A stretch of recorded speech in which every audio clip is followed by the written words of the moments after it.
கொண்டு போவது ஒன்றுமில்லை. முன்னொரு காலத்தில் மைசூரை பூர்வீகமாக கொண்ட ஒரு சேட்ஜி வாழ்ந்து வந்தார். அவருடைய முன்னோர்கள் பெற்றோர் வரையில் மைசூரில் இருந்தவர்கள். இவர் அலகாபாத்துக்கு அருகில் ஒரு சிறிய ஊரிலே தங்கி அங்கு ஒரு சிறிய அளவிலே ஜவுளி வியாபாரம் பார்த்து வாழ்ந்து வந்தார். இறைவனுடைய கிருபையால் அவருக்கு நல்ல லாபம் கிடைத்து வந்தது. வசதியான வாழ்க்கை வாழ்ந்து வந்தார்கள். கணவனும் மனைவியும் மட்டும் இருக்கின்றார்கள். இவன் மிகப்பெரிய கஞ்ச மகா பிரபுவாக இருந்தான். அதனால் எச்சில் கையால் காக்கை ஓட்ட மாட்டார்கள்னு சொல்கிற மாதிரி ஒரு இம்மி அளவு கூட தன்னுடைய செல்வத்தில் யாருக்கும் எதுவும் கொடுத்து விடக்கூடாது என்ற எண்ணமுடையவன். அவனுடைய மனைவி மீண்டும் மீண்டும் வற்புறுத்துகின்றாள், நாம் எப்படியாவது பாரத தேசத்தில் இருக்கிற காசியில இருந்து ராமேஸ்வரம் வரையில் புண்ணிய தலங்களுக்கு தீர்த்த யாத்திரை போய் வர வேண்டும். அது கட்டாயம் ஒவ்வொரு பாரத குடிமக்களும் செய்ய வேண்டிய கடமை என்று சொல்லுகின்றார். இவர் யோசித்து பார்க்குறார், அங்கே இருந்து இங்கே வரையும் வரணும்னா ரயில் பயணச்சீட்டுக்கு எவ்வளவு செலவாகும், வழியில் சாப்பாடு, அங்கே சில பொருட்கள் வாங்கினால் இப்படி ஒவ்வொன்றுக்கும் எத்தனை செலவாகும் என்று கணக்கிட்டு பார்த்து, இல்லை வேண்டாம், அலகாபாத்துக்கு அருகிலே திரிவேணி சங்கமம், 3 கடல்களும் சங்கமிக்கும் இடம், மிக புனிதமானது, அங்கே போய் நாம் 2 பேரும் நீராடிட்டு வந்தால் போதும் என்று சொல்லுகின்றார். மனைவியும் ஒத்துக்கொண்டு 2 பேரும் கிளம்பி போகின்றார்கள். இவன் கையில் கொஞ்சம் தானியம் மட்டும் எடுத்து செல்கின்றான். அங்கே யாராவது இந்த இறுதி காரியங்கள், திரிவேணி சங்கமத்தில் பொதுவாக அஸ்தி கரைக்கிறது, இந்த மாதிரியான பிண்ட பிரதானம் செய்யக்கூடியது, அந்த கர்மங்கள் எல்லாம் செய்கிறதுக்காக நிறைய பண்டாக்கள்னு அவங்க சொல்லுவாங்க. நம்ம அர்ச்சகர் சொல்கிறோம், குருக்கள்னு சொல்கிறோம். அதுபோல் வட இந்தியாவில் பண்டாக்கள்னு சொல்லுவாங்க. அவங்க கண்ணிலெல்லாம் பற்றக்கூடாது, அவங்களுக்கு ஒரு காசு தட்சணை கொடுக்கக்கூடாது அப்படின்னு ரொம்ப கவனமாக இவன் காசையே எடுக்காமல் போகிறான். அங்கே போன நாள் ஒரு நல்ல புனிதமான நாள். நிறைய பேர் நீராட வந்திருக்காங்க, நிறைய பேர் காரியங்கள் செய்து கொடுக்கறதுக்காக இருக்காங்க. இவன் பார்த்த உடனே இவனுக்கு பயமாகி போகுது. ஐயோ, எவ்வளோ பேர் இருக்காங்களே, எவ்வளவு தட்சிணை கேட்பாங்களோ அப்படின்ட்டு மனைவியை அழைத்து கொண்டு ஒதுக்குப்புறமாக எங்கேயாவது போய் நீராடிட்டு வீட்டை பார்த்து சீக்கிரம் கிளம்பி போகணும் அப்படின்னு போகிறான்.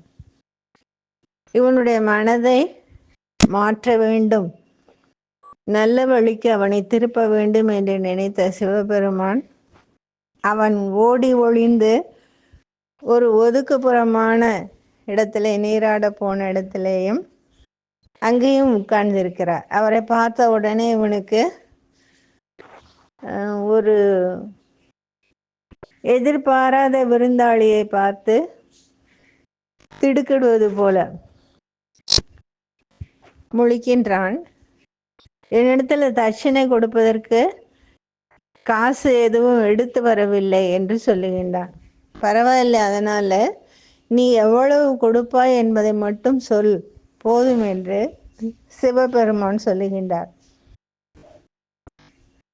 அந்த பண்டாவாக இருந்தவரை பார்த்து இவன் சொல்லுகின்றான், நான் உனக்கு ஒரே 1 ரூபாய் மட்டும் கொடுக்கிறேன் என்று. அவர் எல்லா காரியங்களும் செய்து மந்திரங்கள் எல்லாம் ஓதி எல்லாம் செய்கின்றார். 2 பேரும் அந்த திருவேணி சங்கமத்தில் இறங்கி நீராடி விட்டு வீட்டுக்கு திரும்புகின்றார்கள். சில நாட்கள் கழித்த பின்னால அந்த பணத்தை வாங்கி கொள்வதற்காக சிவபெருமான் பண்டாவாக அவர்கள் வீட்டுக்கே வருகின்றார். இவனுக்கு கொடுப்பதற்கு மனம் இல்லை. அவன் சொல்றான் மனைவியிடத்தில், எனக்கு உடல்நிலை சரியில்லை, காய்ச்சலாக இருக்கிறது, போய்விட்டு இன்னொரு நாள் வா என்று சொல்லி அனுப்பிவிடு என்று சொல்லுகின்றான். அவர் விடுவதாக இல்லை. என்னுடைய நண்பர், அவருக்கு உடல்நிலை சரியில்லை என்றால் நான் கட்டாயம் பார்க்க வேண்டும் என்று சொல்லுகின்றான். மனைவி திரும்ப போய் சொல்லுகின்றாள். இப்போ அவன் சொல்லுகின்றான், எனக்கு காய்ச்சல் அதிகமாகி இறந்து விட்டேன் என்று சொல்லு அப்படிங்கிறான். அதையும் மனைவி சொல்லுகின்றாள். அப்போ அந்த பண்டா சொல்ற, இறந்து விட்டார்னா இப்போ இறுதி காரியங்களை எல்லாம் நான் பார்த்து என்னென்ன சடங்குகள் செய்ய வேண்டுமோ, மந்திரங்கள் எல்லாம் ஓத வேண்டுமோ சொல்ல வேண்டும் என்று சொல்லுகின்றார். திரும்ப மனைவி போய் சொல்கின்றார். அந்த சேட்ஜிக்கு பெரிய தலைவலியாக போய்விட்டது. எப்படியாவது இவனை தவிர்க்க வேண்டும் என்று நினைக்கின்றார். அதனால மனைவியை சொல்ற, ஒரு இறுதி ஊர்வலத்துக்கு உரிய ஏற்பாடு செய், ஒரு பெட்டிக்குள்ளே என்னை படுக்க வைத்து எடுத்து செல்லுங்கள் என்று சொல்லுகின்றார். எல்லா காரியங்களும் நடக்கின்றது. அந்த அன்றைய வழக்கப்படி தகன மேடையிலே விறகு கட்டைகள் எல்லாம் அடுக்கி வைக்கப்பட்டு அதன் மேலே நல்ல வசதியானவர்கள் என்றதுனால வாசனை திரவியங்கள், நெய் எல்லாம் ஊற்றி தீ வைத்து பற்ற வைக்கின்றார்கள். இவன் உடலை படுக்க வைக்க முற்படுகின்றார்கள். அப்போ துள்ளி குதித்து இவன் ஓடி வருகின்றான். பண்டா இடத்துல மன்னிப்பு கேட்கின்றான். ₹1 கொடுப்பதற்கு பயந்து போய் இப்படியெல்லாம் செய்து விட்டேன், என்னை மன்னிக்க வேண்டும் என்று கேட்கின்றான். சிவபெருமான் காட்சி தருகின்றார். அவர் சொல்லுகின்றார், மனிதன் பிறக்கும் பொழுது எதையும் கையில் கொண்டு வரவில்லை.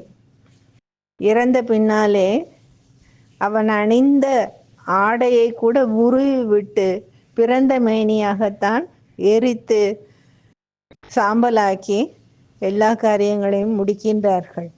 இந்த இடைப்பட்ட வாழ்க்கையிலே எனது மனைவி, எனது வீடு, எனது சொத்து, எனது செல்வம், நான் சம்பாதித்த பொருள் எவ்வளவு சேமிப்பில் இருக்கிறது, இப்படி அந்த பொருளை சுற்றியே சிந்தனை ஓடிக்கொண்டிருக்கின்றது. அது இல்லாமல் இருக்க வேண்டும் என்று சொல்லுகின்றார். சிவபெருமான் அந்த கஞ்சமகா பிரபுக்கு சொன்னதுதான் நமக்கும். நாம் வரும்பொழுது ஒன்றும் கொண்டு வரவில்லை, போகும்பொழுது எதையும் எடுத்து போக போவது இல்லை. அலெக்சாண்டர் தி கிரேட்ன்னு நம்ம கொண்டாடுறோம். உலகத்திலுடைய பாதி பகுதிக்கு மேலாகவே அவர் வெற்றி பெற்றார் என்று சொல்கின்றோம். அவர் தன்னுடைய இறுதி ஊர்வலத்தில் 2 கையையும் வெளியே தொங்க விட்டு கொண்டு போவது போல சவப்பெட்டி செய்ய சொன்னார் என்ற கருத்து வரலாற்றிலே பதியப்பட்டிருக்கின்றது. அந்த மேல்நாட்டுக்காரர்கள் கூட எத்தனை பெரிய மகா சக்கரவர்த்தியாக இருந்து எத்தனை வெற்றிகள் பெற்றாலும், எத்தனை பேரரசாக விரிந்து கிடந்தாலும் எதுவும் நான் எடுத்து செல்லவில்லை என்பது மக்களுக்கு தெரிய வேண்டும் என்பதை காட்டுவதற்காக அப்படி செய்ய சொன்னார். அதுபோல நாமும் நம் வாழ்க்கையிலே ஒன்றும் கொண்டு வரவில்லை, ஒன்றும் கொண்டு போவதில்லை.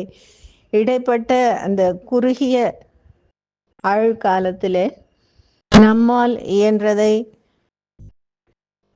மிகவும் கஷ்டதசையிலே இருக்கக்கூடியவர்களுக்கு கொடுத்து உதவ வேண்டும் என்று இப்படி பொய் மேல் பொய் சொல்லி மனைவியிடத்திலேயே நான் செத்துவிட்டேன் என்று அவனிடத்துல போய் பண்டா அப்பொழுதாவது ஓடுவானா பார்க்கலாம் என்றெல்லாம் பேசுவது கேடுகட்ட புத்தியை காட்டுகின்றது. மனிதன் பணத்திற்காக எந்த அளவு மோசமாக நடந்து கொள்கின்றான் என்பதை காட்டுகின்றது.